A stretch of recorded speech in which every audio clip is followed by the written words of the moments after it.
விநாயகரை நினைத்து எல்லாவற்றையும் செய்யணும். சிவபெருமான் போய் ரதத்துல ஏறப்போகிற பொழுது விநாயகரை நினைக்காம போயிட்டார். அதனால விநாயகர் பெருமான் அப்பா நம்மள நினைக்காம போயிட்டாரு, நம்மள நினைக்காம போன காரியம் விக்னப்படணும் அப்படின்னு தேர அச்சமுறி செய்தார் அப்படின்னுட்டு.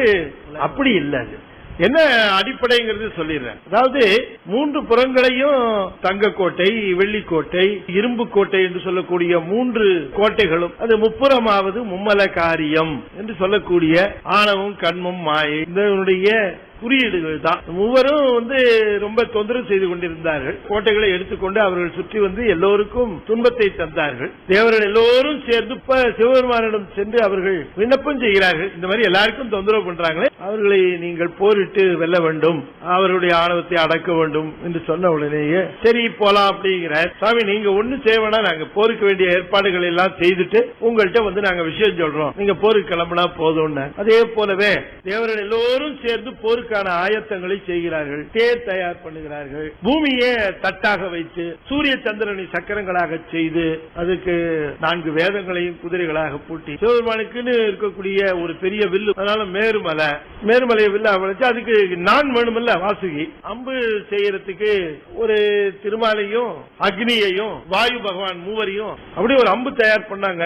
எல்லா ஏற்பாடும் பண்ணிட்டாங்க. சிவபெருமான் போய் சொன்னாங்க, சாமி எல்லா ஏற்பாடும் தயாராச்சு, நீங்க போருக்கு கிளம்ப வேண்டியதுதான். சாமி கிளம்பி வருகிற பொழுது தேர் ஏறதுக்காக போகிற பொழுது தேவர்கள் எல்லாம் நினைத்தார்கள், சுவாமி நம்மால போருக்கு போகிறார், நான் தான் இந்த தேர்ல அச்சாணி போட்டு விட்டேன், நான் தான் இந்த சக்கரத்தை மாட்டி விட்டேன், அட போயா நான் தான் முன்னால குதிரையை போட்டேன். இப்படி ஆளுக்கு ஆளு தாம் செய்ததாக பெருமைப்பட்டுக் கொண்டார்கள். சுவாமி சிரிச்சுட்டே போறார். ஒரு நினைப்பெல்லாம் தெரியாதவரா என்ன, போய் அங்க தேர்ல அப்படி காலை வைக்கிற அச்சு முறிஞ்சு போச்சு. தேவர்கள் எல்லாம் ஆஹான்னாங்க. ஏன் முறிஞ்சது அப்படின்னு கேட்டா, இயற்கை என்னன்னா எது என்னுடையது என்று எண்ணுகிறேனோ அது சிவனுக்கு போய் சேராது. தேர் என்னது நம்மளுதுன்னு நினைச்சாங்க தேவர்கள், சிவனுக்கு போய் சேரல. அதான் அச்சு முறிஞ்சு. சாமிக்கு மாலையை போட்டதுக்கு அப்புறம் இந்த அலங்காரத்துல இந்த மாலை போட்டிருக்க அது இன்னைக்கு நம்மளுதுங்க அப்படின்னா போச்சு. போட்டதுக்கு அப்புறம் அது எப்படி ஒண்ணுதாகும்? சாமி எப்படா இது அவுப்போன்னு இருப்பாரு. அப்ப நாம நம்முடையது அல்ல, இப்ப எது நம்முடையது என்று எண்ணுகிறோமோ அது நம்முடையது இல்ல. எனவே தேவர்கள் அவ்வாறு நினைத்தார்கள்.